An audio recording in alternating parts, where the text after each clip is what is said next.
as 5 fases dos peitos, das mamas na vida da mulher. Eu sou Ludmila Raisuli, terapeuta e professora de dança do ventre, e aqui nessa aula eu vou te trazer um novo significado para que você possa se relacionar ainda mais e melhor com as suas mamas, independente da fase da sua vida e pelo que você esteja passando. Aqui, esse vídeo está sendo publicado na campanha do Outubro Rosa, mas a gente sabe que essa atenção para as mamas, para os seios, precisa ser o ano todo. E esse é o objetivo, que esse vídeo fique aqui no canal e já te faço o convite também para você fazer as aulas de dança do ventre, que apesar de ser do ventre, ela movimenta o corpo todo, especialmente essa região torácica.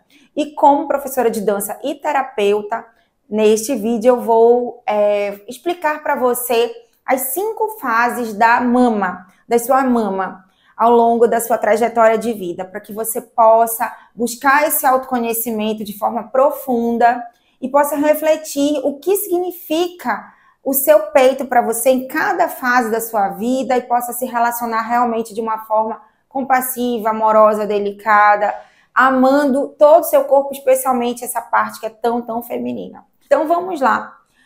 A primeira fase da vida da mulher, onde começa a nascer a mama, onde a glândula mamária começa a lhe dar os primeiros sinais, através, normalmente, de um processo doloroso, ela começa ali, na puberdade. Então, ali na pré-adolescência, na adolescência, eu te pergunto, como foi essa fase para você? Se você sentiu dor, se você foi daquelas meninas que queriam empurrar o peito para dentro, porque começava a ter uma vergonha, não queria ficar mocinha, ou se você foi daquele time que queria que o peito viesse para fora, porque queria aparecer logo o peito e queria se tornar uma linda moça, uma linda mulher. Então, existiram esses 2 tipos de contato com o peito na puberdade. Ou se você, de repente, ignorou tudo aquilo, preferia fazer de conta que não estava acontecendo, que aquilo estava acontecendo, mas você ignorava. Então, o objetivo aqui é trazer uma reflexão profunda para cada fase da sua vida.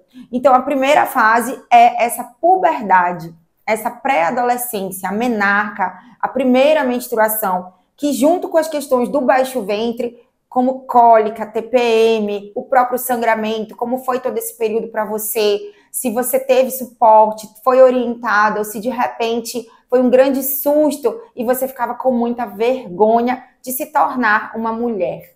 Então, você foi apoiada nesse processo de se tornar uma mulher ou não tanto? Ou se você ficava confusa e naquela época talvez não tivesse internet, né? Na minha época, né, de adolescência, a gente consultava algumas revistinhas e as informações ali, elas eram um pouco duvidosas, pelo que a gente sabe hoje, e podiam causar muita dúvida. E existiam muitas crenças. Hoje de manhã eu estava fazendo uma live sobre esse mesmo tema aqui na escola, e a gente lembra que uma crença era se o bico do peito estivesse coçando, significava que alguém queria falar com você.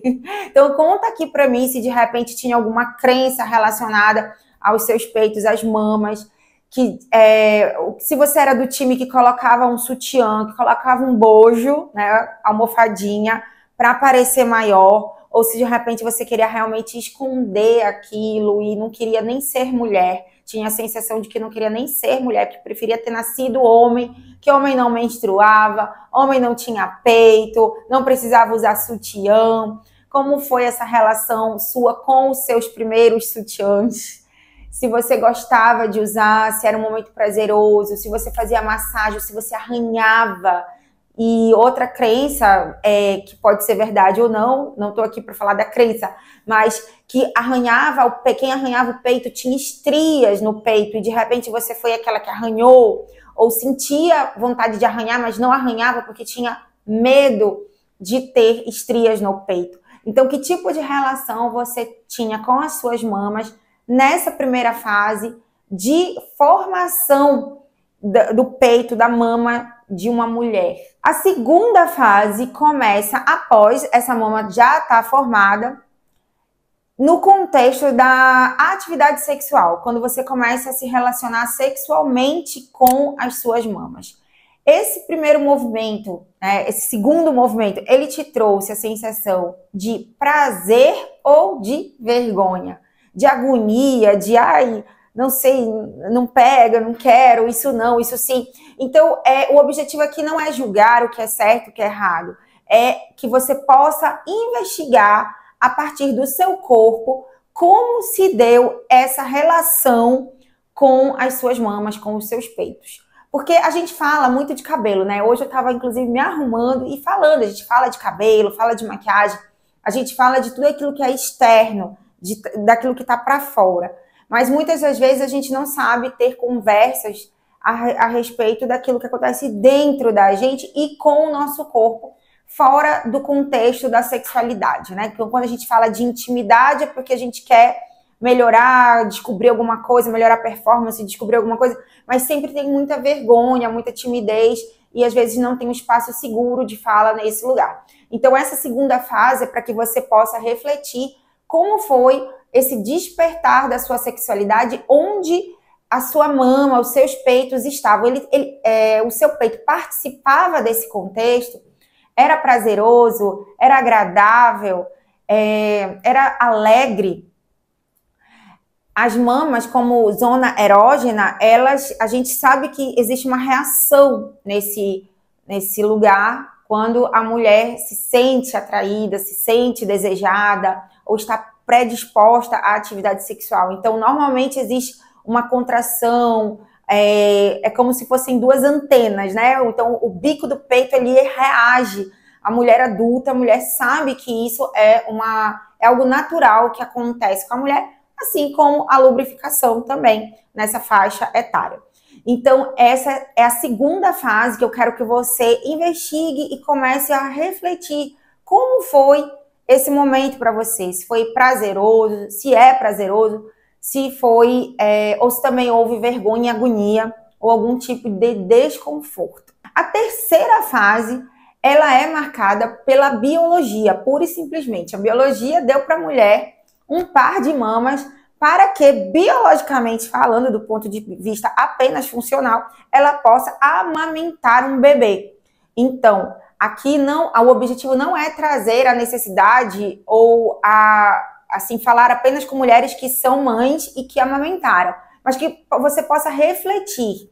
Se você foi mãe, você amamentou, você não amamentou, você sentiu prazer na amamentação, ou você preferiu não amamentar, talvez aquela crença de que o peito vai cair, ou que você não está se sentindo bem mesmo. O objetivo, lembra, não é julgar, mas respeitar o que aconteceu do ponto de vista emocional, psíquico, em relação ao seu corpo. Como o seu corpo percebeu aquela mudança que estava acontecendo com você, uma mudança hormonal, obviamente, mas como você se relacionou com a sua mama nessa época. Mudou o sutiã, gostou de mudar o sutiã, tinha medo, pavor, pânico do peito mudar, então uma parte sua realmente preferia não amamentar. E você se sentia culpada por isso ou não se sentia culpada? Ou você não engravidou, mas sentiu muita vontade de compartilhar o seio com o bebê, né? Aquela vontade, aquele instinto materno de nutrir um outro ser, e sentiu, de repente, uma vontade de ser mãe em algum momento, porque a biologia disse, nossa, é tão bonito amamentar, e você sentiu vontade, de repente, ainda não aconteceu isso com você. Então, nessa terceira fase, que pode ter acontecido, ou pode ser que não tenha acontecido, como foi? E se você tem mais de um filho, como foi amamentar ou não amamentar cada um desses filhos? Então, essa função biológica, onde essa glândula incha, né, e os canais ali vêm trazendo leite materno, isso é cheio de significado simbólico. Como foi para você esse processo, passando por essa terceira fase, como foi se relacionar com as mamas? E nessa quarta fase, que ela vai se dividir em duas agora, prestar muita atenção nessa quarta fase, que é exatamente por isso que veio a ideia de trazer esse vídeo aqui nessa época do Outubro Rosa, compartilhando com o maior número de mulheres possível, para que possamos refletir e fazer a mamografia, quando tivermos que fazer a mamografia, fazermos com mais consciência e não somente por obrigação. Então, presta atenção nessa quarta fase. A quarta fase, das mamas, dos peitos, nossos peitos na vida de uma mulher, seria justamente quando ela, por decisão ou por medo, ela precisa operar. Ou ela decide entrar num bloco cirúrgico e decide operar, fazer uma cirurgia mamária. Por decisão, quando ela decide fazer uma cirurgia estética, uma cirurgia eletiva, onde ela decide, pura e simplesmente, que ela quer um novo aspecto para sua mama. E sem julgamento, qual é o objetivo dela com isso? Depois a gente vai falar um pouquinho mais no final. Mas essa quarta fase, ela é marcada pela decisão ou pelo medo de entrar. Então, tipo, nunca entrei no bloco cirúrgico, mas adoraria entrar. Exemplo, né? Eu já entrei, tá? Por decisão. Mas muitas mulheres precisaram entrar de fato para retirar um cisto, um nódulo ou outra coisa relacionada realmente ao câncer de mama, que hoje tem uma estatística enorme, absurda. E a minha proposta aqui com você é trazer essa investigação do corpo através dessa relação mente-corpo e como você se comporta na vida, como você manifesta a sua vida de mulher. E se você ignora tudo que acontece com o peito vai indo junto com você. Ou você está atenta a essas mudanças de fase.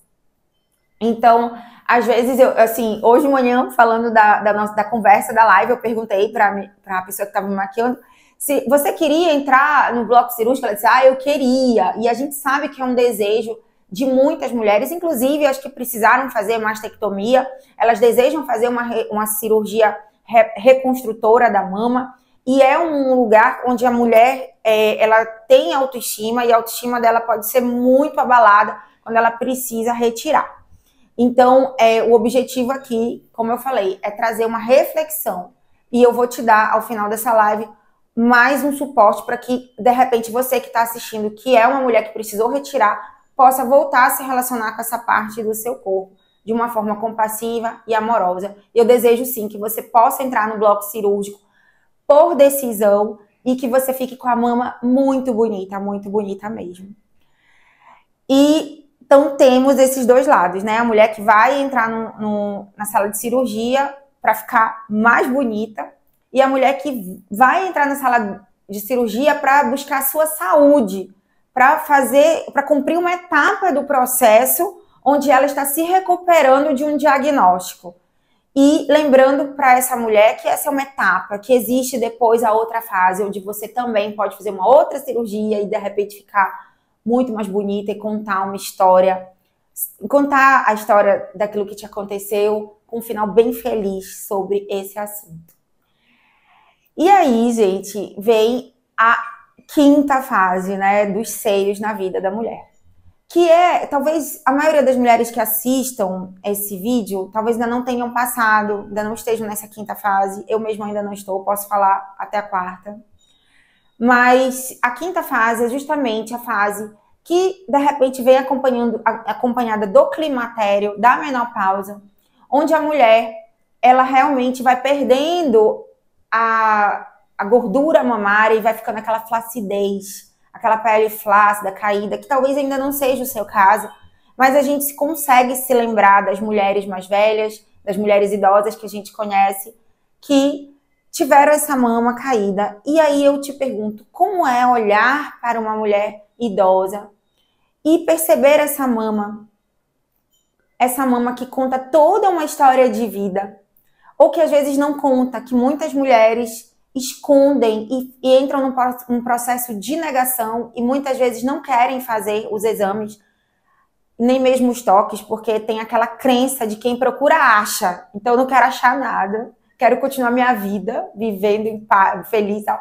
E, de repente, com todas as estatísticas que se apresentam diante de nós, talvez essa não seja uma boa decisão e nós precisamos ter, sim, uma atitude corajosa, não só de fazer o toque. Eu vou colocar um outro vídeo nesse canal, especialmente para ajudar vocês a fazerem um toque, mas não só aquele toque que todo mundo fala, né? Ajudar a fazer movimentos que tragam, aqui já tem muita coisa assim, com música, que você possa dar um novo significado para essa caixa torácica, para tudo que compõe aqui, todo esse conjunto aqui, que não é só a mama. Lembrando que você tem seus ombros lindos, maravilhosos, seus braços, suas mãos, e tudo isso conversa com a sua feminilidade. E tudo isso pode trazer para a mulher de volta um sopro, sabe, de feminilidade, de doçura, de amorosidade, de delicadeza e de autoestima, que é algo que, sem dúvida, é abalado em toda mulher que tem um diagnóstico de câncer de mama ou algo parecido, que tira dela essa potência, né, de se sentir mais mulher. Mas que, através da dança do ventre, que é um dos recursos que eu utilizo, você pode trazer, sim, essa feminilidade de volta para o seu corpo. E do ponto de vista, existem vários aspectos, várias abordagens, né? Desde a psicossomática, a metafísica, a linguagem do corpo, mas no geral, as mamas, elas representam para a mulher a nossa capacidade de nutrir, de amamentar do ponto de vista biológico, mas de nutrir projetos, pessoas, coisas e a nós mesmas. Então, mulheres que nutriram demais os outros, seus filhos, que têm dificuldade até mesmo de deixar os filhos ir embora, ficam com aquele ressentimento. É muito difícil mesmo quando os filhos crescem e começam a ter a própria vida. Eu tenho uma filha hoje com 19 anos, então esse processo de desmame, de corte do cordão umbilical de um filho que já é mais velho, ou de um divórcio, uma perda, um luto, no caso da mulher que perdeu seu marido ou perdeu pessoas queridas. Então, tudo isso, além de um diagnóstico, pode trazer uma depressão para a mulher. Então, é preciso que ela olhe com carinho para si e volte a nutrir a si mesma.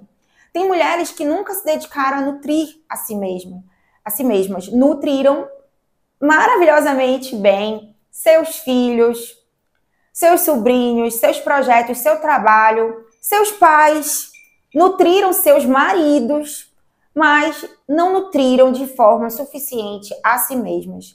E chega um momento da nossa vida, que a gente sente falta dessa nutrição, que a gente até gostaria que isso viesse de fora para dentro.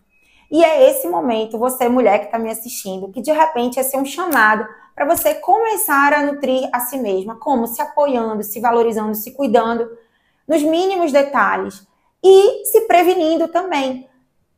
E falando de Outubro Rosa, que você possa ter um significado agora para fazer esse exame, sabe? Que você possa fazer sua mamografia e todos os seus exames com um propósito, que não seja aquela coisa enfadonha, só por obrigação, onde você vai lá e reclama do início ao fim, aquele dia que você tem que parar tudo e fazer os seus exames. Então, eu desejo, para toda mulher que está assistindo esse vídeo, que esse dia você realmente reserve esse dia para um encontro com você mesma. Que após esse exame, que você possa se levar para passear numa praça, tomar um cafezinho, comer um bolinho, qualquer coisa que te faça bem.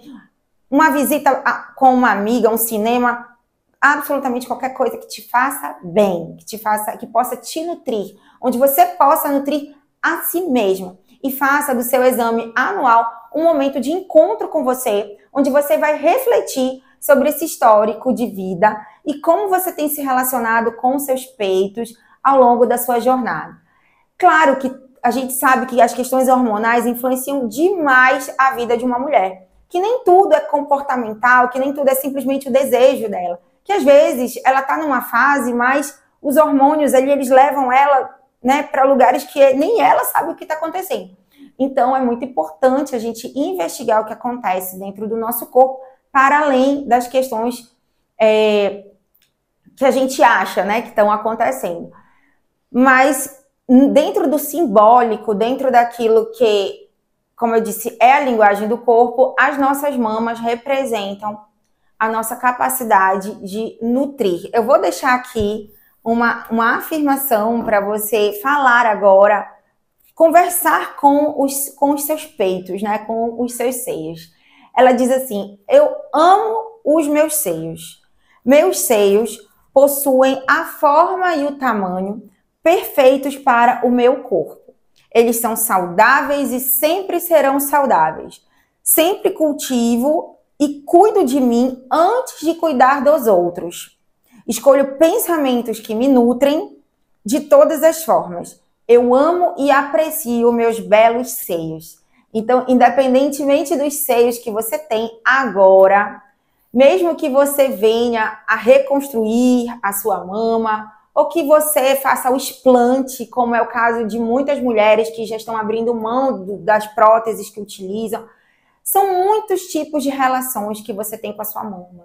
Existem as mamas que apenas têm uma questão, hoje, falando de manhã ainda, a gente falou da mama tuberosa, que é um estilo de mama e de repente as mulheres que têm essa mama têm vontade de reconstruir. Enfim, a gente sabe que existem uma faceta inúmera de peitos e formas e somos tão diferentes nesse lugar, mas independente do estilo do seu peito, que você possa realmente amar o seu peito, que você possa hoje, antes de dormir, fazer uma massagem com amor, não por obrigação, nem só para localizar um nódulo, um carocinho, que você possa fazer isso para nutrir a si mesma com profundo amor próprio. E aí, nutrida de amor próprio, que você possa dedicar esse amor às pessoas que também esperam pelo seu amor. E que você possa ter uma linda vida de mulher, independente da fase que você está. Eu te convido para praticar a dança do ventre através do meu método e que você possa compartilhar esse vídeo com mais mulheres. Um grande beijo e até a próxima!